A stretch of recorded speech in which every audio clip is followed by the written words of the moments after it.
пустинята има солна мина. Вътре работници откриват нещо невъзможно. Запазеното тяло на мъж от преди 2000 години. Лицето му замръзнало в гримаса. Този солен човек е само една от 40-те тайни, които разкриваме. Виждате ли, Иран е земя с две лица. Има това, което виждате по телевизията, и след това има това, което предстои да ви покажа. Свят на калейдоскопични джамии с скрити шпионски отвори, огнени планини, почитани като порти към друг свят, и замъци, построени от тайнствен огън. Когато летите до Техеран, виждате масивен, модерен град. Това е оживено място с трафик, небостъргачи и близо до 9 милиона души. Чувства се познато, като всяка друга световна столица. Но това, което мнозина пренебрегват, е, че този град е построен върху пластове от тайна. Модерните сгради крият минало, което е много по-странно и мистериозно, отколкото може да ви се представи. Не говорим просто за история. Говорим за скрити тунели, заровени артефакти и шепот за свръхестественото, всички скрити точно под носа на милионите, които живеят тук. Първата ни спирка по пътя ни към скритото лице на Иран е място, което изглежда като експлодирал диамант. Добре дошли в двореца Гулестан. Това не е просто една сграда. Това е масивен обект от списъка на световното наследство на ЮНЕСКО. Това е колекция от 17 различни двореца, музея и големи зали, всички построени в продължение на повече от един век, започвайки още през 1789. Най-известната част е огледалната зала. Меко казано, тя е поразителна. Всеки сантиметър от стените и таваните е покрит с сложни огледални мозайки, разпръскващи светлината на 1 милион парчета. Построена е от каджанските царе, за да покажат на света своята невероятна сила и богатство. Но ето уловката. Цялата тази ослепителна светлина е била просто разсейване. Истинската история на Гулестан е скрита дълбоко под земята. Виждате ли, под полираните мраморни подове е изградена тайна мрежа от тунели. Тези проходи са били известни само на малцина избрани и не са били за безопасност или бягство. Не, тези тунели свързвали личните покои на шаха директно с забранения свят на кралския харем. Представете си какви тайни са криели тези тъмни земни тунели. Докато посланици и благородници били впечатлявани от блестящите огледала горе, скрит живот на политически интриги, забранени срещи и тихи игри на власт се развивал точно под краката им. Тези тунели били истинският център на властта, място, където тайните били валута и един шепот можел да промени съдбата на империята. Блестящото лице на двореца било просто маска за скрития свят отдолу. Недалеч от бляскавия дворец стои символ на модерен Иран – кулата Азади. Това е масивна, U-образна арка, изработена от бял мрамор, извисяваща се на 148 фута в небето. Изглежда футуристично, почти като нещо от научно-фантастичен филм. Завършена е през 1971 година, за да отпразнува 2500-та годишнина на Персийската империя. Тя е била предназначена да бъде портал към нов, мощен Иран. Дори е оцеляла през 1979-та революция, превръщайки се в символ на свободата за новото правителство. Има наблюдателна площадка и подземен музей. Но това, което никой не ви казва, е какво е било открито, когато са изкопани основите.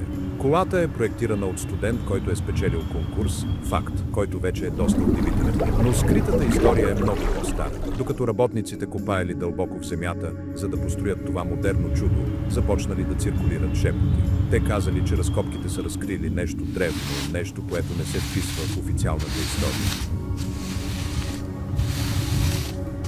Слуховете твърдят, че са открити предислямски артефакти, реликви от древната зороастрийска религия, която се е практикувала в Персия преди 1000 години. Историята разказва, че тези предмети бързо са били скрити, покрити от бетонните основи на новата кула. Дали е бил просто слух или самата основа на този модерен символ лежи върху тайна, много по-стара сила. Някои вярват, че тези древни артефакти все още са там долу, скрита основа на вярата под белия мрамор. Ако пътувате на север от Техеран, нагоре в планините, ще откриете светилището Имамзаде Салех. На надморска височина от над 5000 фута, това място блести. Куполът и минаретата му са покрити с красиви, проблясващи плочки и той е важен поклоннически обект. За да влязат, жените трябва да носят чадра, традиционно покритие, а атмосферата тук е много местна, свят далеч от оживения град отдолу. Това е светилище от 19 век, място на дълбока преданост. Но той има много по-странна скрита история. Легендата за неговото основаване звучи като нещо от приказка. През 1800-те години пътник е бил насочен към това точно място от мистериозна светеща светлина в планините. Тази история е много подобна на друго известно светилище в Иран, Шах Чераг, което ще видим по-късно. Но тук легендата има тъмен обрат. Някои местни жители не го виждат просто като свято място. Те шепнат, че светилището е построено върху портал за изгубени души. Те вярват, че странната светлина, която пътникът е видял, не е била свещен водач, а фар от друг свят. И че светилището е построено тук, за да го запечата. Казват, че през определени нощи, ако слушате внимателно, все още можете да чуете шепота на тези изгубени души, привлечени от светлината. Тайните на столицата са дълбоки, но те са само начало. Сега пътуваме до град в пустинята, който крие още по-мрачни приказки. Оставяме столицата зад гърба си и се отправяме на юг в пустинята. Нашата дестинация е Кашан, древен оазисен град, който някога е бил спирка по известния път на Коприната. Днес той е известен със своите зашеметяващи исторически къщи, построени от богати търговци преди стотици години. Тези къщи са чудеса на дизайна, но са и пълни с тайни. Хората, които са ги построили, са били богати, но също така и уплашени. Те са се страхували от бандити, съперници и самата сурова пустиня. А предпазните мерки, които са взели, са меко казано екстремни. Първо посещаваме къщата Табата Бай. Отвън тя е просто висока стена от кирпич, но когато влезете вътре, челюстта ви пада. Това е имение от 19 век, с множество вътрешни дворове, сложни стенописи и красиви витражи, които рисуват подовете с дъги от светлина. Всичко е било умело проектирано да поддържа прохлада в бруталната пустинна жега, използвайки специални коли, наречени улавящи вятъра, които насочват бриз в стаите. Това е шедьовър на персийския градински дизайн и обект на ЮНЕСКО. Но красотата крие таен страх. Търговецът, който построил този дворец, бил ужасен от пустинни набези. Това, което мнозина пренебрегваха, бяха скритите проходи. Не говорим за една малка тайна стая. Легендите разказват, че под къщата има цяла мрежа от скрити тунели за бягство. Тези тунели били проектирани за търговците и техните семейства да избягат със златото си, ако бандити някога пробият главните порти. Удивителната част, пълният обхват на тези тунели никога не е бил открит. Някъде под тази красива къща все още чака таен лабиринт, свидетелство за параноята, която идваше с богатството по пътя на Коприната. Само на кратко разстояние с кола от къщата на търговеца се намира място, което доказва, че красотата и тъмнината могат да съществуват на едно и също място. Това е градината Фин. Това е най-старата съществуваща персийска градина в Иран, датираща чак от 16 век. Това е още един обект на ЮНЕСКО и е лесно да се разбере защо. Тя е перфектна визия за рай, с дълги алеи от високи кипариси, бълбукащи фонтани и красиви градини. Водните канали са инженерно чудо, проектирани да символизират реките на рая, споменати в древни текстове. Това е едно от най-мирните места в целия Иран. Но този рай крие кървава тайна. Тази мирна градина е била мястото на брутално политическо отстраняване. През 1852 година великият везир на Иран, популярен реформатор на име Амир Кабир, бил отведен в банята в тази градина и убит. Това беше тъмен политически заговор. А скритата история, легендата разказва, че невинната му кръв е оставила постоянен отпечатък. Местните твърдят, че плочките в скрит басейн в банята са вечно опетнени с кръвта му. Колкото и пъти да се търкат, тъмночервеното петно винаги се връща. Посетителите днес все още търсят този басейн, тъмно напомняне, че дори в рая човешката тъмнина може да остави постоянен белег. Сега навлизаме дълбоко в планините близо до Кашан, на място, което изглежда замръзнало във времето. Това е село Абяне. Това е невероятна гледка. Цялото село е построено на стръмен терасиран склон и всички къщи са направени от местни червени тухли от кал. Когато слънцето залезе, цялото село грее в наситено, огнено-червено. Това село е старо, на повече от 2500 години. И хората тук са се придържали към древните си обичаи. Местните, особено жените, все още носят традиционни цветни облекла, които имат корени в древната зороастрийска вяра. Това е завладяващо място за посещение, но скритата история е нещо съвсем различно. Местният фолклор нарича това селото на безсмъртните. Легендата разказва, че жителите на Абяне никога не остаряват. Защо? Заради проклет извор. Историята разказва, че извор, скрит някъде близо до селото, улавя времето и всеки, който пие от водата му, е замразен на текущата си възраст. Дали е просто история, която да обясни забележителното здраве на планинските местни жители, или има нещо наистина странно във водата? Селяните мълчат по въпроса, но легендата за безвремевото село продължава, привличайки хора, които търсят своя собствен извор на младостта. Следващата ни спирка в този регион не е село или дворец, а огромна празна пустошка. Това е соленото езеро Намак. Това е огромно пространство от бели солени равнини, които се простират до хоризонта. През сухия сезон земята се напуква на перфектни кристални шестоъгълници, а жегата създава миражи, които карат въздуха да трепти. През зимата плитките наводнения превръщат цялото езеро в сюрреалистично, перфектно огледало, отразяващо небето. Красиво е, но и невероятно сурово. В продължение на векове това е било опасно място за преминаване. Скритата история тук идва от номадите, които е трябвало да се изправят пред това безмилостно място. Те разказват истории за солени призраци. Това не са просто шепот във вятъра.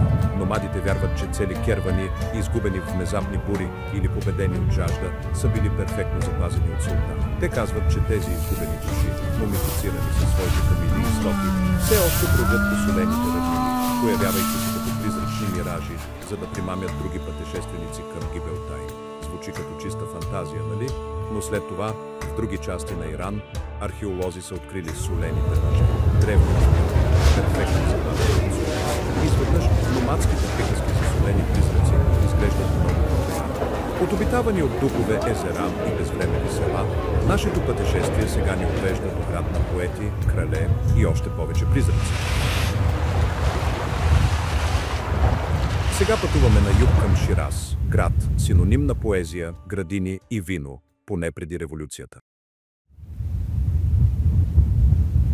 Счита се за културно сърце на Иран, място на романтика и изкуство. Но точно както навсякъде другаде, където сме били, красивото лице на Шираз крие много по-сложна и мистериозна история. Предстои ни да открием тайни шпионски отвори на свято място, светещи реликви и заглъхващите шепоти на един от най-известните завоеватели в историята. Първата ни спирка е едно от най-известните изображения на Иран – джамията на Сир ал-Мулк, известна още като Розовата джамия. В ранната сутрин това място е магическо. Молитвената зала е изпълнена с витражи. Когато слънцето ги огрява, те проектират спиращ дъха калейдоскоп от дъгова светлина върху персийските килими. Сякаш стъпваш в скъпоценен камък. Построена през 1888 година, тя е известна с розовите си плочки и със своята комбинация от персийски и европейски дизайн. Милиони снимки са направени тук, но това, което повечето хора никога не виждат, е скритата тайна на джамията – история за кралски скандал. Джамията е построена от каджарски владетел и легендата разказва, че той е бил много подозрителен човек. Скрита от погледа, има тайна молитвена зала за жени. Тази зала е проектирана с малки, скрити шпионки. Тези шпионки не са били за молитва. Те са били наклонени така, че да осигурят перфектен изглед към главната зала, където са се събирали мъжете. Слуховете се носят над един век, че тези шпионки са били използвани от кралските жени, за да шпионират мъжете, подслушвайки политически заговори или, според по-скандалните слухове, за да наблюдават тайни любовници.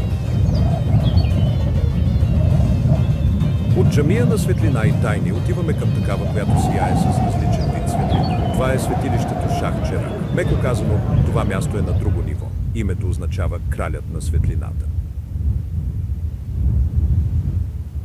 Отвън изглежда като голяма традиционна джамия. Но когато влезете в основната гробница, тя е ослепителна. Целият интериор, стени, таван, колони е покрит с милиони малки блестящи огледални мозайки. Те искрят като диаманти и през нощта ефектът е абсолютно извънземен. Това е важен поклоннически обект, отворен 24 часа в денонощ. Историята на основаването сама по себе си е мистерия. Около година 900 след Христа пътешественик видял странна светлина, блестяща отдалеч. Той отишъл да проучи и открил светещ гроб. Когато го разкопали, намерили тялото на важна шиитска фигура. Но скритата история е още по-странна. Местните и поклонниците шепнат, че светилището съдържа повече от просто основната гробница. Те казват, че има скрити крипти. Дълбоко под джамията, които съхраняват изгубени лични реликви на имама. И легендата твърди, че тези тайни реликви все още светят в тъмното и че тази скрита светлина става най-ярка в полунощ, пулсирайки със свята енергия, която само най-вярващите могат да усетят. Шираз е известен със своите градини, а градината Ерам е най-прочутана. Тя е още един рай на ЮНЕСКО, тучна, разпростираща се градина, изпълнена с над 200 разновидности рози и увенчана с красив павилион от каджарската епоха. Градината е древна, а нейният център е кипарисово дърво, за което се казва, че е на 3000 години. Самият павилион е покрит с плочки, които цитират поезията на Хафез, най-обичания поет на града. Това е място на мир. Или не, тази градина има скрита репутация. Тя е известна като убежище на династията Занд. Династията Занд е управлявала от Шираз през 18 век. Местната легенда разказва, че призраците на заточени поети, мъже, които са били прогонени от града от жестоки владетели, се завръщат в тази градина. Казват, че ако се разходите тук на зазоряване, можете да ги чуете. Те се чуват да рецитират изгубените си стихове, а техните шепоти вдъхновяват съвременните поети на Иран. Казва се, че някои от най-известните съвременни ирански литературни произведения са били тайно вдъхновени от тези призрачни рецитации в градината Ерам. Сега напускаме града и се отправяме към най-известното древно място в целия Иран. Място с наистина епична история и огромна неразгадана мистерия. Това е Персеполис. В продължение на почти 200 години това е била церемониалната столица на Ахеменидската империя, суперсилата на древния свят. Построено, започвайки през 518 години преди Христа, това място е било изявление. Това е мащабен обект на ЮНЕСКО, обхващащ над 1 милион и 300 хиляди квадратни фута. Все още можете да видите колосалните колони, величествените стълбища и каменните резби, показващи хора от 23 различни нации, носещи данък на персийския цар. Това е бил символ на власт. И тогава, през 330 години преди Христа, Александър Велики и неговата армия пристигнали. Те ограбили града и го опожарили до основи. Това е бил акт на отмъщение, който шокирал древния свят. И тук започва скритата история. Легендата разказва, че когато Александър разграбил града, войниците му пропуснали нещо. Пропуснали истинското съкровище. Историята, шепната от ловци на съкровища от векове, е, че ахеменидските царе скрили златен ключ. Този ключ уж отключва таен, неограбен свод, скрит някъде под руините, пълен с изгубените съкровища на империята. Съвременните ловци на съкровища, въоръжени с древни текстове и нови технологии, все още го търсят. Само на няколко мили от руините на Персеполис има друго, още по-странно място, издялано директно в лицето на планина. Това е Накше Рустам.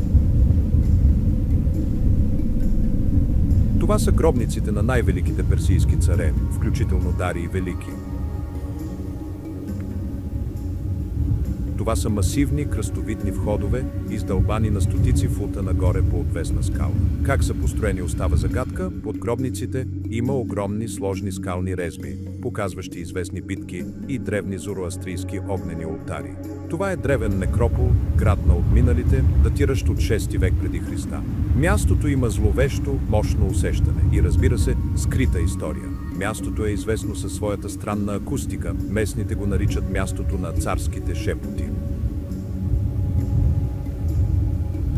Ако застанете на правилното място, вятърът и ехото, отразяващи се от скалите, звучат като човешки гласове. Но легендата е по-конкретна. Казва се, че ехото в гробниците възпроизвежда звуците от миналото, по-точно древни военни викове и бойни крясъци. През 1930-те години екип от разкопвачи според съобщенията избягал от мястото в ужас, твърдейки, че са чули призрачна армия да приближава. Обратно, близо до Шираз, самата природа има скрита история. Това е езерото Махарло, но е по-известно като Розовото езеро. И то е розово. От юли до септември водата придобива ярък, розов цвят като дъвка. Цветът идва от специфичен вид водорасли, които цъфтят в солената вода. Езерото е обградено от солни планини и е убежище за птици, включително фламинги, което само допринася за розовата, сюрреалистична сцена. Това е природно чудо, но местната легенда предлага много по-трагично обяснение. Историята разказва, че езерото някога е било източник на рядка розова боя, използвана за оцветяване на одеждите на древни кралски особи. Но цветът му, казват те, не е само от водорасли. Легендата разказва за принцеса, която с разбито сърце от изгубена любов избягала в пустинята и плакала, докато не й останали сълзи. Нейната тъга била толкова дълбока, че оцветила цялото езеро. Казват, че нейните сълзи дават силата на водораслите и че езерото е вечно оцветено от нейната мъка. Град Шираз има една последна тайна за нас, скрита в Вакилската джамия. Това е красива сграда от епохата на Занд от 1773 година, точно до главния базар. Нейната най-зашеметяваща характеристика е молитвената зала, която има 48 масивни спираловидни колони, поддържащи красив куполен таван. Акустиката е невероятна. Шепот може да се чуе през цялата зала. Полагането на плочки, особено около михраба, молитвената ниша, е едно от най-сложните в Иран. Но това, което мнозина пренебрегват, е, че това полагане на плочки може да е повече от просто декорация. Виждате ли, династията Занд е била невероятно богата, но управлението им е било кратко и е завършило в хаос. Голяма част от съкровищата им са били изгубени. Скритата история на Вакилската джамия е, че тайна карта е кодирана в сложните плочки. Това не е карта с Х. Това е сложен шифър, поредица от скрити надписи и символи, които, ако бъдат дешифрирани, уж разкриват местоположението на изгубеното съкровище на Занд. Само няколко души в историята някога са твърдели, че са го дешифрирали, а съкровището никога не е било намерено. Нашата последна спирка в Шираз е почит към неговата душа – гробницата на Хафез. Хафез е бил поет от 14 век и той е за иранците това, което Шекспир е за англоговорящия свят. Неговата гробница не е тъжно място. Това е красив осмоъгълен павилион, разположен в розова градина. Неговият мраморен саркофаг лежи под зашеметяващ мозаичен купол. Тук ще видите местни жители по всяко време, докосващи гробницата и четещи неговата поезия. Те дори изпълняват вид гадаене, наречено фал-е-хафес, отваряйки книгата му на случайна страница, за да намерят отговор на своите въпроси.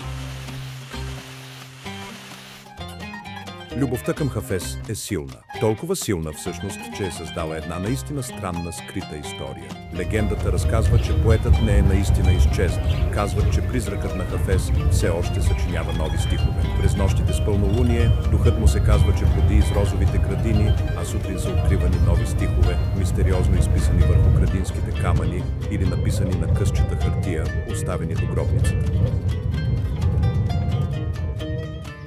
Напускаме града на поетите, но мистериите само се задълбочават. Сега се отправяме към бижуто на Старата империя, град от сини куполи и още потайни тунели. Пристигаме в Исфахан. Има стара персийска поговорка. Исфахан е половината свят. И когато стигнете тук, разбирате защо. Това е била столицата на могъщата Сефевидска империя през 17 век и нейната красота е зашеметяваща. Това е град от яркосини джамии с плочки, големи дворци и романтични мостове.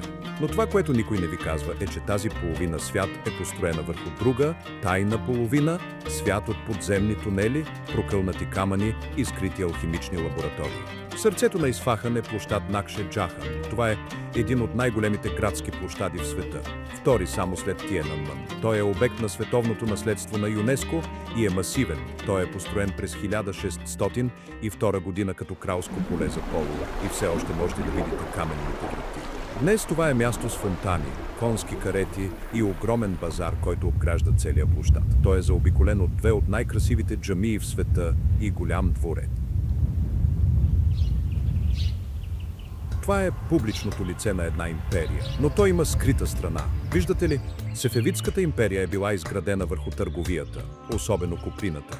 И с търговията идва контрабандата. Скритата история на този грандиозен площад е, че той е бил центърът на огромна мрежа от подземни тунели.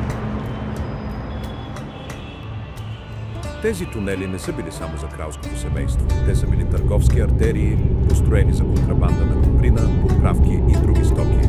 И, според някои, на шпиони из цялата империя, далеч от погледа на данъчните инспектори и съперниците. Това, което виждате на площада, е била само половината от бизнеса. Другата половина се е случвала точно под краката ми. От едната страна на площада има сграда, която е почти съвършена. Това е джамията Шейх Лутфолер.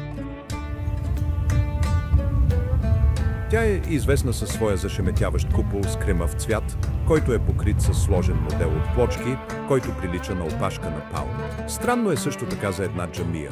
Тя няма минаре и няма двор.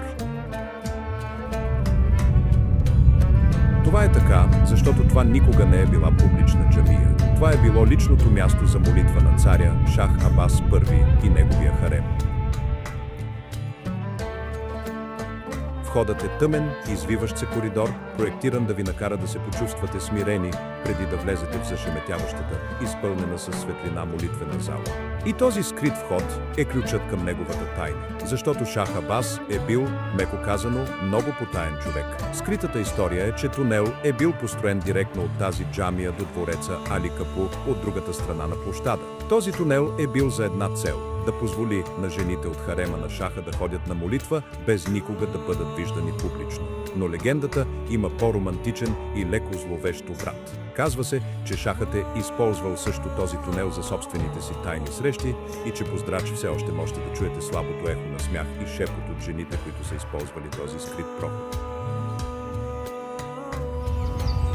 От другата страна на площада стои главното събитие – Шахската джамия, сега известна като Имам джамия. Тази постройка е огромна, това е шедьовър на архитектурата от 17 век, покрита с 7 цветни плочки от брилянтно синьо и тюркоаз. Нейният гигантски купол и извисяващи се минарета са символ на града. Само входният портал е висок почти 100 фута. Това е шедьовър на ЮНЕСКО и дори е изобразен върху банкнотата от 20 000 реала. Една от най-известните му характеристики е неговата акустика. Ако застанете на определен черен паваж точно под центъра на главния купол, гласът ви ще отекне перфектно в цялата сграда. Свещениците са използвали това място, за да призовават за молитва. Но този камък има мрачна, скрита история. Той е известен като пеещия камък. А легендата разказва, че той не само отеква. Говори се, че е прокълнат камък. Историята разказва, че камъкът усилва истината, но наказва лъжците. Ако човек застане на камъка и да изрече лъжа, ще бъде прокълнат с мълчание, а гласът му бавно ще избледнява през следващите няколко дни. Само на кратка разходка от главния площад се намира друг, потих дворец. Това е Чехел Сотун, което означава дворецът на 40-те колони. Това е красива зала за забавления, построена през 1647 година, разположена в още една перфектна персийска градина. Той е известен с една илюзия. Предната част на двореца има 20 високи, тънки кедрови колони. Тези колони се отразяват перфектно в дългия бистър басейн пред тях, създавайки илюзията за 40 колони. Вътре стените са покрити с масивни фрески, грандиозни картини, които показват историята на сефевидските шахове, епични битки, пишни партита и кралски приеми. Тези картини са учебник по история, но те крият най-мрачните части от историята. Фреските прочуто показват битката при Чалдиран през 1576 година, голяма победа за персите. Това, което мнозина пренебрегват, са детайлите. Скритата история е, че художниците, по заповед на Шаха, са скрили тайни послания в картините. На фона на тези грандиозни бойни сцени, скрити зад дървета или въглите на препълнени стаи, има малки, едва видими пана. Тези пана не показват победа. Те показват тайните, брутални екзекуции на заловени османски шпиони и предатели, мрачно предупреждение към всеки, който се осмели да се противопостави на Шаха. Исфахан е и град на мостове, а най-известният е мостът Хърджу. Построен през 17 век, той е повече от просто мост. Той е обществена сграда. Има две нива – с арки и красиви павилиони в центъра, които някога са били използвани от Шаха. Местните жители, особено влюбените, имат традиция да заключват катинари на моста. Нощем е осветен и отраженията в реката са вълшебни. Млади мъже често се събират под арките, за да пеят, а акустиката е невероятна. Това е място на изкуство и романтика, но централният павилион, където е седял Шахът, има странна скрита история. Шах Абас II е бил човек с много интереси и не всички от тях са били политически. Легендата разказва, че павилионите на моста са криели тайни алхимични лаборатории. Шахът, обсебен от идеята да живее вечно, уж наел алхимици да работят тук, опитвайки се да създадат еликсири за вечна младост. Казват, че звукът на реката е прикривал странните им експерименти. Днес местните твърдят, че в тихи нощи все още може да се чуе слабо, ритмично пеене, идващо от празните каменни павилиони. Не всички тайни на Исфахан са персийски. В южната част на града ще намерите арменския квартал, наречен Нова Джулфа, и тук ще намерите катедралата Ванг. Това е зашеметяваща и странна сграда. Отвън позлатеният и купол изглежда като персийска джамия, но вътре е християнска катедрала. И всеки инч от стените е покрит с ярки цветни фрески, изобразяващи библейски истории, включително много графични сцени на рай и ад. Построена е през 1664 година за 300 000 арменци, които са били насилствено преселени тук от Шах Абас. Катедралата е паметник на тяхната устойчивост. Тя съдържа и карта към изгубеното им богатство. Виждате ли, когато арменците били принудени да се преместят, те взели златото си за себе си, но се страхували да не им го откраднат. Скритата история е, че сложните фрески на катедралата не са просто религиозно изкуство, те са код. Казва се, че карти на местата на изгубеното арменско злато, контрабандирано по време на депортациите на сефевидите, са кодирани в картините. Тайните уж са скрити в очите на светците и в шарките на техните роби, тайна карта, която само верните можели да прочитат. Следващата ни спирка в Исфахан е най-старата от всички. Това е джамията Джаме или петъчната джамия. Това не е една сграда, а разгърнат комплекс, който е архитектурен музей. Части от него датират от 8 век. Това е обект на ЮНЕСКО, който показва цялата еволюция на ислямската архитектура в Иран с различни секции, построени от различни династии. Той има класическото разположение с 4 ивана, вътрешен двор с масивен, арковиден портал от всяка страна и зашеметяващи мукарнаси, сводовете подобни на пчелна пита, които изглеждат като геометрични сталактити. Това е свещено ислямско място. Но скритото е, че не винаги е било такова. Нещото, което никой не ви казва, е какво се крие под основите. Археолози са потвърдили, че тази масивна джамия е построена директно върху нещо друго – древен зороастрийски огнен храм. Това е било място, където свещен пламък е бил поддържан да гори в продължение на векове. А скритата легендата разказва, че оригиналният предислямски огън никога не е бил наистина изгасен. Местните шепнат, че дълбоко под джамията древните пламъци спонтанно се възпламеняват по време на слънцестоенето, знак, че по-старата сила все още спи, чакайки под новата вяра. От града на сините куполи сега пътуваме до град от кал и вятър. Място, където бариерата между този свят и следващия се казва, че е опасно тънка. Сега сме в сърцето на пустинята, в град Яст. Този град е пустинята. Той е един от най-старите непрекъснато обитавани градове на Земята, с история датираща от 5000 години. Целият стар град е обект на световното наследство на ЮНЕСКО, разгърнат лабиринт от кални тухлени алеи, древни къщи и емблематични бадгири или уловители на вятър.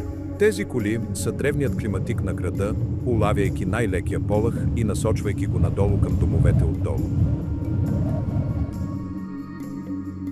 Градът също така оцелява благодарение на канати, древни подземни акведукти, които все още носят вода от планините. Разходката из стария град на Яст, особено по Здрач, е като пътуване назад във времето.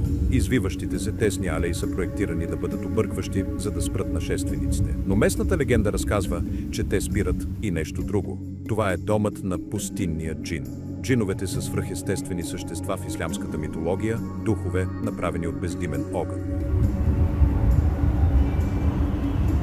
Скритата история на Язд е, че тези алеи са проектирани да хващат в капан и да объркват джиновете, за които се казва, че яздят пустинните ветрове. Местните шепнат, че ако се изгубите в алеите през нощта, това е защото джин ви прави номера. Те казват, че вятърът, свистящ през уловителите на вятър, не е просто вятър, това е звукът на джина, шепнещ забравени сасанитски заклинания. В центъра на Язд ще откриете комплекса Амир Чакмах. Това е зашеметяваща триетажна фасада с многослойни вглъбнати ниши, която свети в ярко-оранжево през нощта. Това е една от най-разпознаваемите забележителности в Иран. Построена през 1438 година, тя не е била сграда, а величественият вход към площад, който включвал джамия, баня и базар. Днес това е популярно място за събиране, известно със своите щандове за кебаб и сладкарници. Това е красиво, оживено място, но то има една много странна скрита история, свързана с монголските нашествия, които опустошили този регион. Легендата разказва, че когато монголите помитали Персия, ужасените хора от Язд скрили богатството си. Но те не просто го заробили. Предполага се, че са скрили тайници с монети в тайни крипти под площада Амир Чакмах. И за да защитят богатството си, накарали магьосник да сложи проклятие върху него. Историята твърди, че тези прокълнати монети все още са скрити и че ако бъдат намерени, ще се умножат на лунна светлина, но ще донесат само разруха и лудост на всеки, който ги притежава. В покрайнините на тихия град Язд ще откриете едно от най-тревожните и завладяващи места в целия Иран. Това са кулите на мълчанието. Това са два големи кръгли хълма с плоски върхове. В продължение на векове това е било мястото за зороастрийски въздушни погребения. Виждате ли, в зороастрийската вяра тялото се счита за нечисто и не може да замърсява свещените елементи на земята или огъня. Затова те носели своите покойници на върха на тези кули и ги оставяли изложени на стихиите. Лешояди и други птици се спускали и, меко казано, почиствали костите. Това се е смятало за последен чист акт на милосърдие, тялото хранещо птиците. Тази практика е забранена през 1970-те години и кулите сега мълчат. Но тяхната скрита история не е за миналото. Тя е за забранена практика, която продължава. Зороастрийците имали жреци, които били известни като костни оракули. След като птиците свършвали работата си, тези шамани се качвали по кулите и четяли бъдещето в шарките на разпръснатите кости. Това, разбира се, също било забранено. Но легендата разказва, че практиката никога не е спирала. Някои твърдят, че тайни ритуали все още се възобновяват, като вярващи се качват по кулите в тъмни нощи, за да прочетат съдбата си в древните, разпръснати останки. Видяхме тайните на градовете, но сега трябва да се изправим пред големите празни пространства. Насочваме се към бездната, към място на потискаща жега и невъзможни миражи. Сега пътуваме до пустинята Лут, място на крайности. Това е обширен, безмилостен пейзаж в провинция Керман. И когато казваме краен, го имаме предвид. Пустинята Лут официално е най-горещото място на Земята. През 2005 година сателит на НАСА е регистрирал температура на Земята от 160 градуса по Фаренхайт. Това е достатъчно горещо, за да изпържите яйце на пясък. Тази пустиня също е дом на калутите, масивни, ерозирани от вятъра глинени кули, които стоят като забравени небостъргачи, някои високи до 500 фута. Това е обект на световното наследство на ЮНЕСКО и през нощта предлага едни от най-звездните небеса, които някога ще видим. Но тази смъртоносна красота има ужасяваща репутация. Това място е известно като града на джиновете. Ветровете, които извайват глинените коли, също създават странни свистящи звуци. А миражите тук не са просто плещукаща вода. Номади и пътешественици са съобщавали, че са виждали цели градове да се появяват и след това да изчезват. Скритата история е, че това е дело на джинове, древни духове на пустинята. Легендата разказва, че руините на древен град, погълнат от пустинята, са пазени от тези джинове, които създават миражите, за да примамят пътниците извън пътя и към тяхната гибел.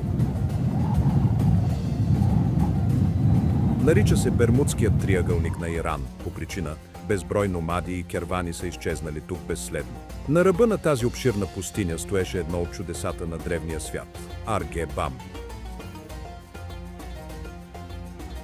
Това беше най-голямата сграда от кирпич, Кал Тухла, в света. Беше масивна цитадела, покриваща над 2,3 квадратни мили, с високи крепостни стени, базари, джамии и домове. Тя беше ключова спирка на пътя на Куприната, датираща от 6 век. Беше жив, дишащ средновековен град, изцяло направен от земя. И тогава, през 2003 година, сполетя трагедия. Мощно земетресение опустоши региона и цитаделата се срути. Над 26 000 души в новия град Бам загубиха живота си. Цитаделата беше почти напълно разрушена. Днес, след мащабни международни усилия, около 70% от нея е възстановена. Но оцелелите имат скрита история, свръхестествено обяснение за бедствието. Легендата е известна като проклятието на земетресението. Говори се, че цитаделата е била обитавана от духове от предислямския период, ядосани, че древният им град е бил построен отгоре. Историята твърди, че тези духове са отговорни за разрушението през 2003 година и че умишлено са пощадили самото сърце на цитаделата като последно, ужасяващо предупреждение. Недалеч от Бам се намира друга, по-малка крепост, която е оцеляла. Това е замъкът Раен. Това е друга кирпичена крепост, перфектна миниатюрна версия на Арге-Бам. Датира от Сасанидската ера, преди над 1500 години и е бил невероятно обитаван до 1800-те години. Разходката вътре е като стъпка назад във времето. Но този замък е имал тъмна социална тайна. Крепостта е била строго разделена на 3 зони въз основа на социалната класа.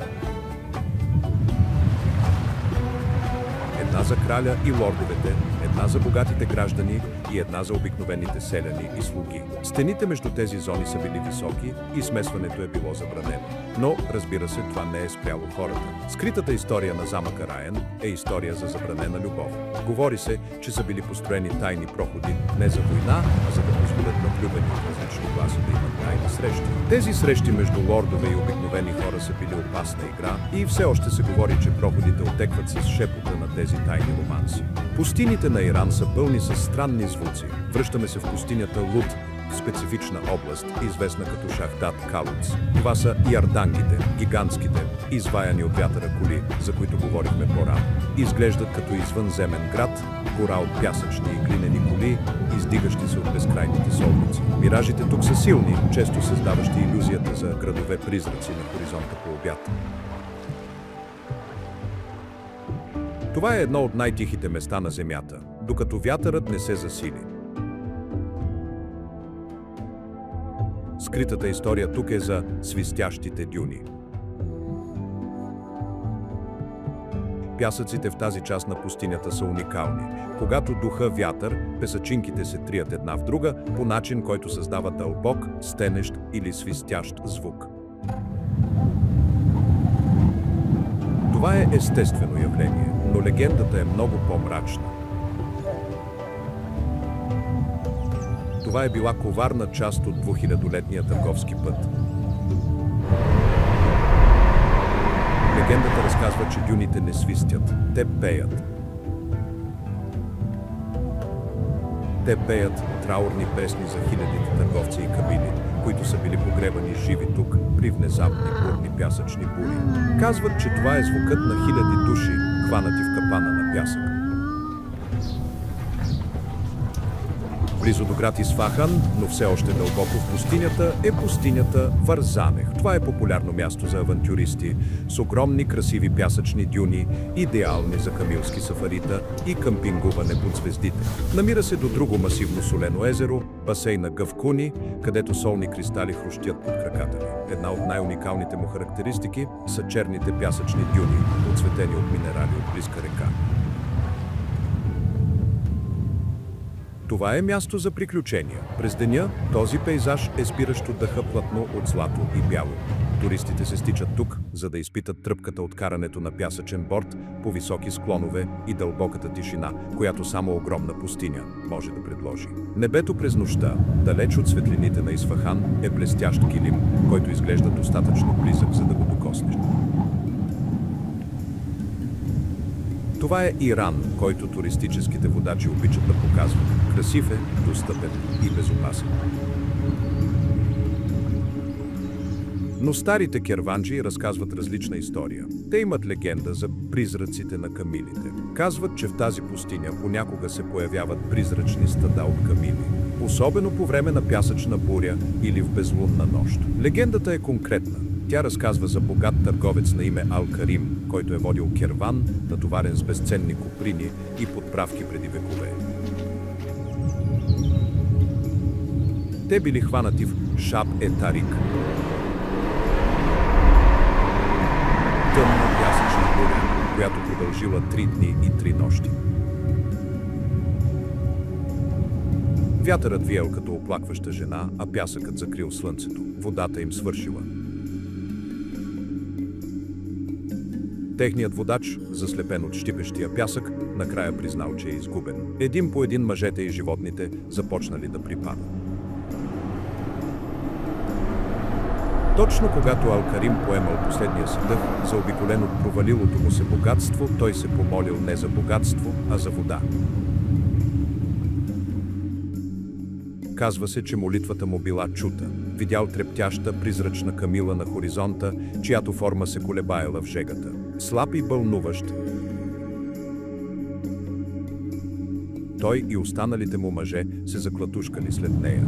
Призракът ги отвел през една огромна дюна и от другата страна те открили малък скрит извор, бликащ от скалите, оазис, който никога не е бил отбелязван на никоя карта. Те оцелели, но керванът бил изгубен. Сега легендата твърди, че това не са зли духове. Призрачните камили са духовете на изгубения керван на Ал-Карим, завинаги обвързани с онзи скрит оазис. Казват, че призраците на камилите сега се явяват само на пътници, които са наистина изгубени и умират от жажда, насочвайки ги към тези скрити извори на вода, които никога не са били отбелязвани на карта.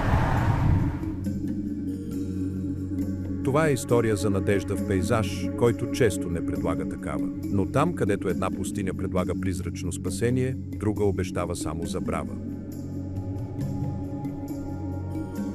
Има една пустиня в Иран, толкова страшна, че е кръстена на самите духове. Нарича се Рик-е-Джен, или пустинята на джиновете. Това е огромно променящо се море от пясъчни дюни в центъра на Иран. Това е истинският ирански Бермудски триъгълник. В продължение на векове древните номади и кервани отказвали да влизат в нея. Те изминавали стотици мили в страни от пътя си, за да я заобиколят. Били убедени, че това е домът на джиновете, управляван от зли духове, които биха погълнали цели племена. Какво означава за една пустиня да поглъща племе? Старите истории не говорят само за изгубване, те говорят за самата земя, която се отваря. Описват внезапни, бурни, пясъчни бури, които се появяват в ясно синьо небе, издигайки се като ядосана стена, за да погълнат натрапниците. Легендите разказват за изчезването на цели армии, не само на хората, но и на техните животни, техните палатки и всичките им вещи. Когато небето се изчистило, не оставало нищо освен равен, ненарушен пясък, сякаш те никога не са съществували. Това е страхът, който е държал Рик-е-Джен празна в продължение на хилядолетия. Дори в съвременни времена мястото е ужасяващо. почти е невъзможно да се прекоси. Няма оазиси, няма водни източници, а движещите се пясъци могат да хванат превозни средства за минути. Десетки хора са изчезнали тук преди 20 век. Най-печално известната модерна история включва европейски екип за геоложки проучвания през 1990-те години. Те били оборудвани с сателитни телефони, GPS и 3 тежкотоварни превозни средства 4x4. Влезли в Ригеджен, планирайки да бъдат първите, които да картографират центъра и първото им сателитно обаждане, 2 дни след навлизането, било паническо. Ръководителят на екипа съобщил, че цялото им навигационно оборудване отказва едновременно. GPS-ът ги показвал на след Персийския залив, на стотици мили разстояние. Техните магнитни компаси се въртели безполезно. Той също така съобщил, че екипът му чува нисък, ритмичен тътен, въпреки че са били напълно сами. Изпратен бил спасителен екип, когато пропуснали следващото си отчитане. Открили превозните средства 2 дни по-късно. Те били наполовина заровени в пясъка, не от буря, а в странна, дълбока вдлъбнатина. Превозните средства били недокоснати, вратите били отворени, сателитният телефон стоял на таблото, но екипът бил изчезнал. Нямало следи от стъпки, водещи далеч от превозните средства. Било сякаш са били вдигнати направо във въздуха. Скритата история е повече от просто суеверие. Пътници, които са я прекосявали с модерни GPS и оборудвани конвои, съобщават за тези странни, необясними магнитни аномалии, които карат компасите да се въртят диво. Те съобщават, че чуват гласове и барабани в мъртвата нощ, без никой да е на стотици мили. Официалното обяснение е високата концентрация на желязна руда в пясък. Но местните знаят истината. Легендите казват, че това не са просто дюни, те са гранична земя. Те са портали, които джиновете използват, за да наблюдават нашия свят и понякога, за да поглъщат живите. Ригеджен не прощава грешки и не разкрива тайните си. Тя само взима. От горящите пясъци сега се отправяме към брега, към острови с невъзможен цвят и планини, които изглеждат като да принадлежат на друга планета. Изследвахме пустините, тези огромни океани от пясък и тишина. Сега се отправяме на юг към Персийския залив, регион на нажежена, задушаваща жега, влажност, която се прилепва към теб като втора кожа и още по-интензивни легенди. Това е земя на джинове, изгубени души и порти към други светове. Първата ни спирка е място, което трябва да се види, за да се повярва, сълза от невъзможен цвят в тюркоазения залив, остров Хормуз. Това място е наречено островът на дъгата. И това не е преувеличение. Това е геоложко чудо, солен купол, който е изтласкал хилядолетия от минерални залежи на повърхността. Целият остров е палитра за великан. Почвата е нашарена с десетки блестящи, шокиращи цветове. Жили от ярко-червено, наситено жълто, тъмно-лилаво и чисто бяло преминават през хълмовете. Това идва от богатите минерални залежи, особено червената охра, известна като гелак. Можете да вървите по плажове от блестящ абаносово-черен вулканичен пясък. След това да завиете зад ъгъла, за да откриете пещера, чието стени блестят с солни кристали. И след това да се озовете на брегова линия, където червената земя се среща с синята вода, отцветявайки прилива фалена. Но тази дъга има тъмна, скрита история. Ярко-червената почва, по-специално, е била използвана не само за изкуство или като местна подправка. Тя е годна за консумация с силен земен вкус. Островът има трагично минало, история на повтарящи се чуми и болести, които са опустошавали малките селища, вероятно пренасени от самите търговски кораби, които са търсили минералите на острова. Местната легенда, шепната от най-старите семейства, нарича това островът на сълзите. Тя разказва, че цветните почви не са били благословия, а инструмент. Те са били използвани за боядисване на погребалните савани, за жертвите на чумата. Всеки цвят е символизирал различна изгубена душа. Бялото за дете, жълтото за майка, тъмно-лилавото за рибар, изгубен в морето, и ярко-червеното за млад войн. Ярките красиви цветове, които виждаме днес, тези, които привличат художници и туристи, са според тази легенда постоянно геоложко напомняне за безкрайните сълзи на острова. От Хормуз нашето пътуване ни отвежда до друг по-голям остров в залива, място, където самата земя изглежда е била изваяна от извънземни ръце – Кешъм. Това е най-големият остров на Иран, геопарк на ЮНЕСКО, известен със своите обширни мангрови гори Хара и наистина причудливи скални образувания. Най-известната е Долината на звездите или Старефтеда. Това е огромен каньон не от скала, а от втвърдена светлосяра глина, ерозирала от вятъра и мусонните дъждове в лабиринт от извисяващи се иглоподобни стълбове, остри като нож хребети и сенчести кухини. Изглежда като гора от призраци. Научното обяснение е ерозия. Местната легенда е много по-буквална. Името означава долината на падналата звезда. И историята е, че преди векове една звезда е паднала от небето и се е разбила точно на това място. Нереалната енергия от удара е разтопила земята и е издигнала тези невъзможни форми. Но легендата не свършва до тук. Местните вярват, че долината е портал и че странните кухини и колони не са празни. Те казват, че долината е населена от джинове, духове на въздуха, които са били привлечени от остатъчната енергия на падналата звезда. Те твърдят, че да се разхождаш в долината след залез слънце означава да се разхождаш сред тях и че ако слушаш вятъра, свистящ през колоните, изобщо не чуваш вятър, а шепнещи разговори на тези невидими същества. Обширните мангрови гори наблизо, те са известни като белите дробове на джиновете, мястото, където тези духове дишат. Преминавайки към далечния югоизточен бряг близо до границата с Пакистан, откриваме пейзаж, който е наистина извънземен. Място, което свързва легендите за Кешъм с континента. Това са марсианските планини на Чабахар. Те са дълга, назабена верига от хълмове, които изглеждат точно и по необясним начин, като повърхността на Марс. Пластовете червен, черен и сив коралов варовик са ерозирали от вятъра в причудливи, сюрреалистични форми с остри върхове и дълбоки, сенчести долини. Тук тишината е абсолютна, нарушавана само от шума на вятъра. Най-удивителната част – тези планини са пълни с вкаменелости на морски същества, доказателство, че цялата тази област някога е била на дъното на океана.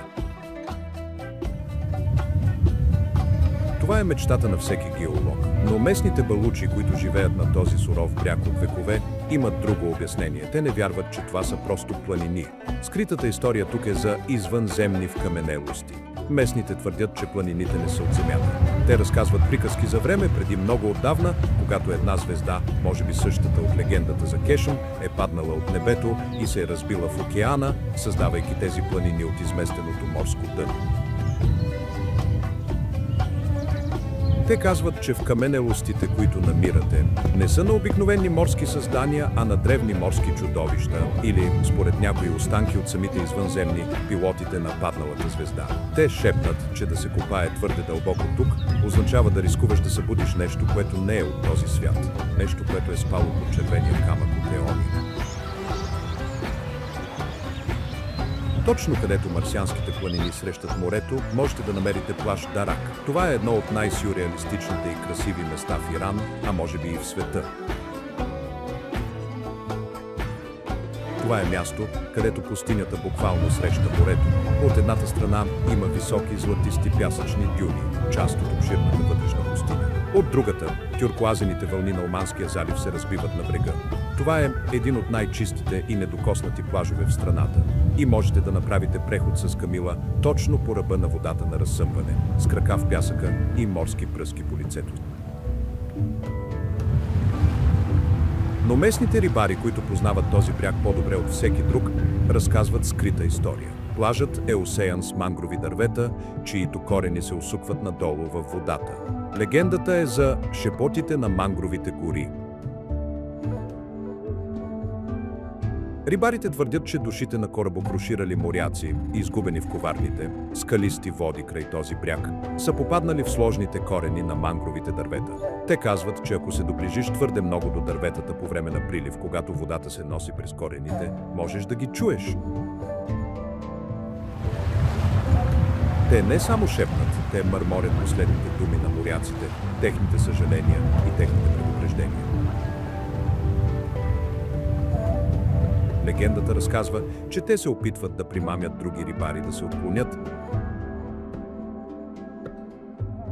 да ги издърпат към скалите, за да могат душите им да се присъединят към тях в корените, призрачен хор, хванат между пустинята и морето. От брега пътуваме навътре в сушата, в сърцето на планините за Грос, до място, което прилича на замръзнал извънземен свят. Това е соленият купол Джашак, или кухен амак. Това е, съвсем буквално, планина от сол. Масивен ледник от чиста бяла сол, който е пробил земната кора, той покрива над 3000 хектара. Туризмът тук е сюрреалистично преживяване. Заобиколени сте от ослепително бели солени реки, деликатни солени сталактити в кристални пещери и дори солени водопади, където солта е текла като гъста течност и след това се е втвърдила. Въздухът е остър и стерилен. Научното обяснение е диапиризъм. Местната легенда е за разбито сърце. Това е историята на солената булка. Както разказва историята, красива местна принцеса била сгодена за жесток и могъщ военачалник, когото презирала. В навечерието на сватбата си, тя избягала в планината в сватбената си рокля, плачейки и молейки се да бъде спасена от съдбата си. Планината, чувайки молитвите й, плакала с нея. Тя проляла сълзи от сол, масивен потоп, който се спуснал и обгърнал принцесата в перфектен блестящ кристален солен блок, запазвайки нея и бялата й рокля завинаги, като насекомо в кехлибар. Местните вярват, че тя все още спи в сърцето на планината. Те казват, че солените водопади са нейните сълзи, които все още текат, и че планината е нейният вечен пазител. Да вземеш сол от тази планина, без да покажеш уважение, предупреждават, е да рискуваш проклятието на солената булка, че сърцето ти ще се втвърди и ти, като нея, ще се превърнеш в камък. Понавътре в сушата, в провинция Хузестан, известна с петролните си полета и древна история, откриваме едно наистина ужасяващо природно чудо – Таш Кох. Огнената планина. Това не е вулкан. Това е хълм, който гори. Природен газ и сяра излизат от пукнатини в земята. И тези пламъци горят непрекъснато от древността. През нощта гледката е невероятна. Десетки вечни, призрачни пламъци танцуват във въздуха, осветявайки жълтите, сярни кратери. Това е национален обект на наследство, но местните винаги са го виждали като нещо повече. Наричат го вратата на Ада. Това място е било свещено за древните зороастрийци, които са го смятали за източник на вечен огън за своите ритуали. Но скритата история е, че зороастрийците не просто са се покланяли на пламъците. Те са пазели мястото. Те са били магите, древните жреци и са вярвали, че видимите пламъци са само предупреждение и изпускателен клапан. Те са вярвали, че скрити отвори, по-дълбоко в планината, водят директно към подземния свят и че шепот на съскащ пред човешки език би излизал в беззвездни нощи. Те са извършвали тук жертвени ритуали не за да се покланят на огъня, а за да умиротворят онова, което се е опитвало да излезе. Да използват свещения огън, за да запечатат врата, която никога не е трябвало да бъде отварена. Последната ни спирка на юг е на остров Киш, популярен, модерен курортен остров в Персийския залив. Това е зона за свободна търговия, пълна с блестящи търговски центрове, луксозни хотели и безупречни плажове. Това е иранската версия на Дубай, място за модерно светско забавление. Но дори и на този модерен, приятелски настроен към туристите остров, древен ужас дебне точно под повърхността. На брега има рушаща се стара португалска крепост, но местните я знаят под друго име – замъкът на джиновете. През деня тя е просто руина, живописна обстановка за туристически снимки, но, меко казано, никой не се доближава до нея през нощта.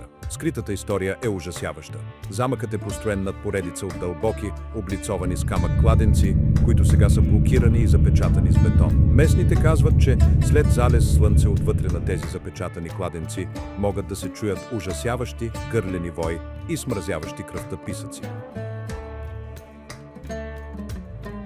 Легендата разказва, че това е звукът на джинове, които са обявили крепостта за своя и пируват с натрапници. Рибари и охранители на курорта съобщават, че са намерили необясними, нечовешки стъпки в пясъка около замъка на зазоряване. Те ги описват не като човешки, а като тежки, с 3 пръста и завършващи със следа от плачене, сякаш нещо тежко е било издърпано обратно в кладенеца. Най-ужасяващата част от легендата е, че джиновете не просто атакуват, те викат. Те имитират гласовете на изгубени близки, опитвайки се да примамят любопитните или скърбящите до ръба на запечатаните кладенци. Замъкът е място за дневни туристи и нощни ужаси.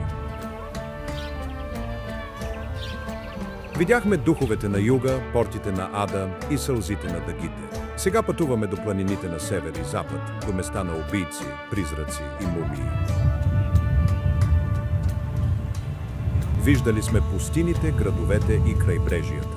Нашето последно пътешествие ни отвежда до суровите, внушителни планини на север и запад, до покрайнините на Иран. Това са изолирани, древни земи, където историите са диви и необуздани като пейзажа. Първата ни спирка е чисто легендарна – замъкът Аламут. Това е Орлово гнездо, крепост, построена на отвесна, ужасяваща скала на планината Алборс, хиляди фута над дъното на долината. Самото пристигане тук е трудно, задушаващо изкачване по тесни, обрулени от вятъра стълби, издълбани в скалата. Това е била крепостта на хашашините, орденът на убийците, мистериозна и страшна секта, действала през 11 век. От тази планинска крепост техният водач, брилянтният и безмилостен Хасан и Сабах, изпращал своите последователи, федаините, на опасни политически мисии из Близкия изток. Но скритата история е как е вдъхновил такава невъзможна лоялност. Легенди, разпространявани от неговите врагове и увековечени от Марко Поло, твърдят, че е имал тайна райска градина, скрита в замъка. Той уж другирал новите си новобранци с силна отвара от хашиш, отвеждал ги в тази скрита градина, пълна с винени фонтани, въздух, ухаещ на шафран и жасмин и красиви жени и ги убеждавал, че са видели рая. След това им обещавал вечно завръщане в този рай, ако умрат в негова служба. Самото име Асасин се смята, че произлиза от хашиша, който уж е използвал. Контралегендата, шепнеща се сред планините, е още по-странна. Че градината е била истинска, но е била джоб на рая, който Хасан и Сабах е намерил, а не е направил, разрив в реалността, който е научил да контролира и е бил негов затворник, колкото и господар. От замъка на убийците пътуваме до отдалечените, заболени в облаци планини на Кюрдистан. Тук откриваме село Паланга. Това село е архитектурно чудо, място, което сякаш израства органично от камъка. Това е терасовидно, каскадно село от глинени и каменни къщи, построени направо в склона на стръмна долина. Къщите са подредени толкова плътно и толкова вертикално, че покривът на един дом е предният двор и градината на следващия. Цялото село изглежда като естествен амфитеатър с река, която се спуска през дъното на долината. Това е древен стил на кюрдска архитектура и през пролетта е заобиколено от водопади. Красиво е, но земята, на която е построено, крие мрачна тайна. Скритата история е, че селото е построено директно върху и с древни сасанитски гробове. Селяните знаят това от векове и имат легенда за висящите призраци. Те вярват, че духовете на тези древни сасанитски войни, погребани тук преди повече от 1000 години, все още защитават селото. Не се страхуват от тях, те ги почитат. В нощите, когато мъглата се спуска в долината, поглъщайки селото в сива покривка, те твърдят, че можете да чуете предци напеви, отекват от скалите звуците на висящите призраци, които бдят над своите потомци. Казват, че нито едно дете никога не е падало от стръмните незащитени покриви, защото шепот на мъгла или студена ръка винаги ги хваща. Сега се отправяме към Занджан, регион, известен със своите мини. Но една мина крие тайна, която пренаписва историята.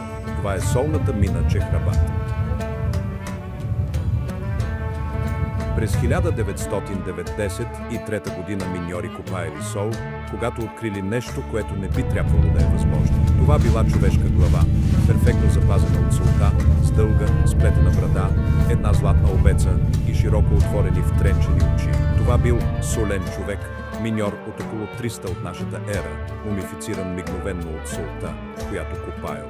От тогава са намерени 6 от тези солени човеци, някои датиращи от 500 преди Христа, заедно с техните инструменти, облекло и дори храната, която носят. Те са единствените солени мумии в света. Но една от тези мумии има скрита история, която е наистина странна. Този солен човек от 500 преди Христа не бил просто миньор. Той бил висок, имал дълга, елегантна брада и бил намерен с странни, подобни на ногти ботуши.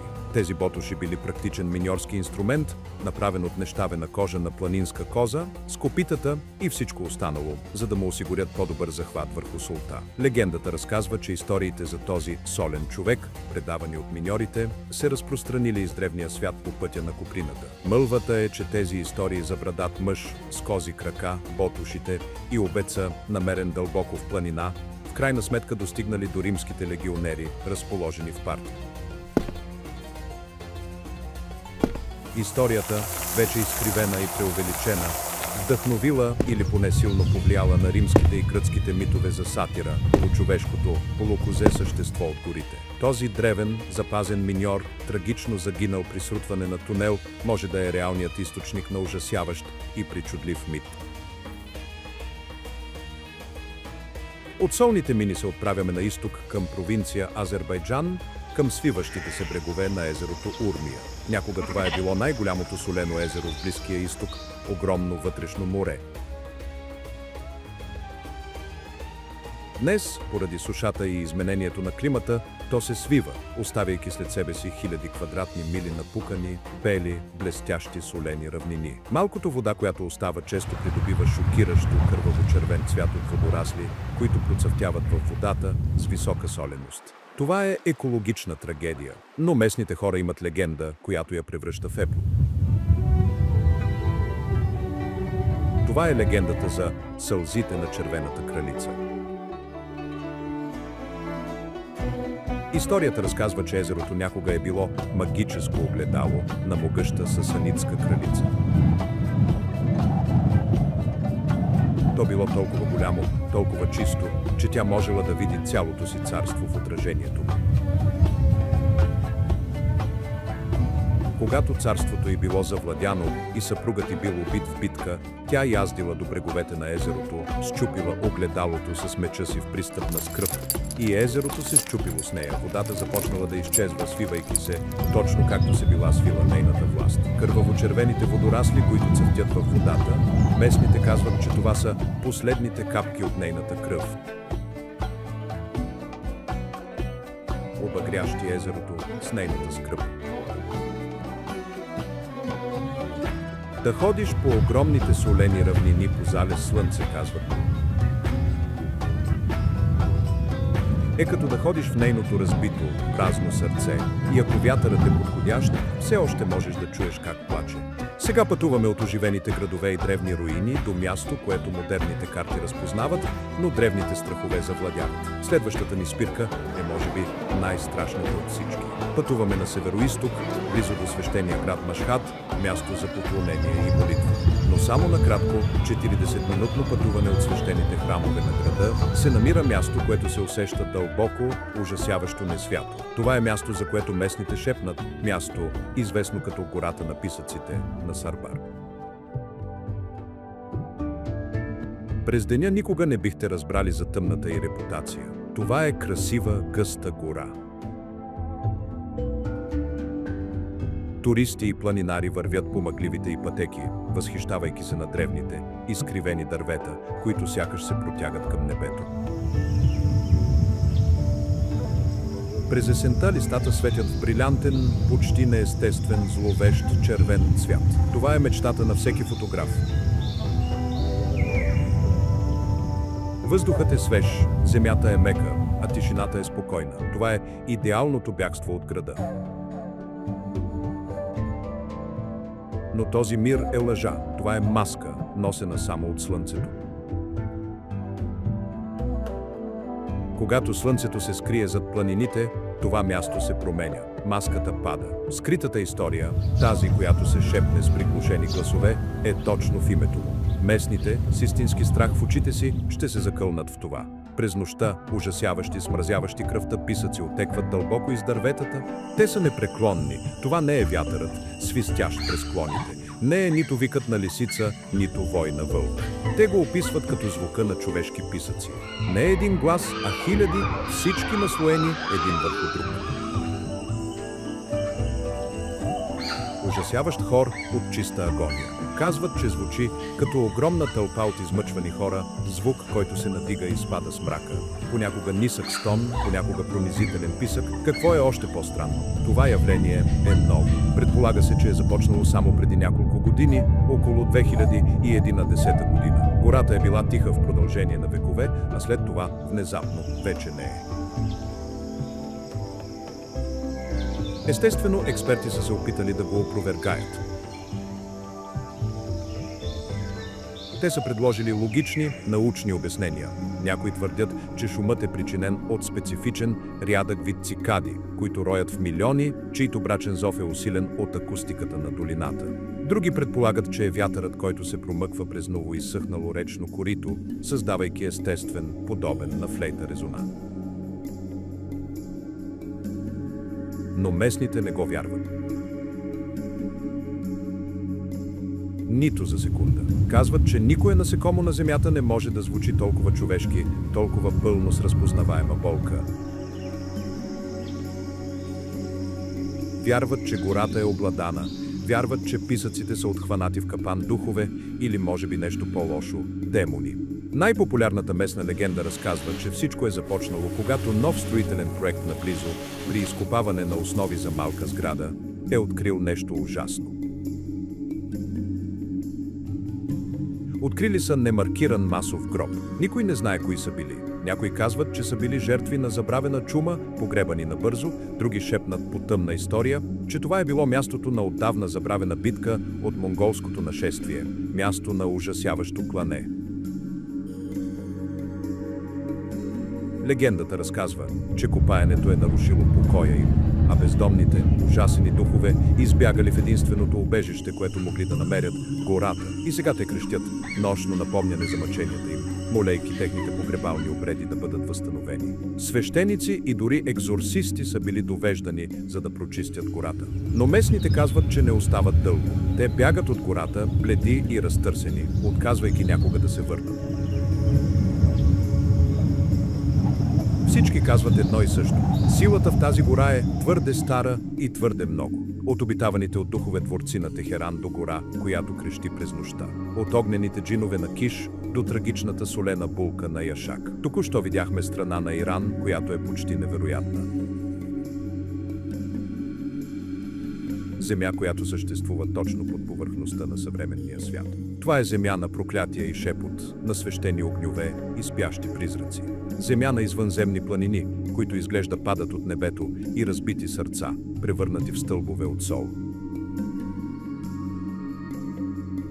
Ежедневните заглавия разказват една история – история за политика и съвременни конфликти. Но самата земя, древната, мощна и мистериозна земя, разказва друга.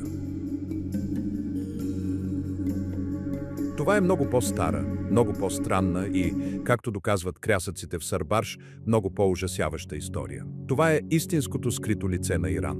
Казват, че едно място е обитавано от духове до толкова, доколкото е неговата история. След като видите това, трябва да се запитате, това просто истории ли са? Или Иран е земя, където миналото никога не е отминало наистина? Благодарим ви, че гледахте. Ако искате да видите още скрити тайни, харесайте и се абонирайте.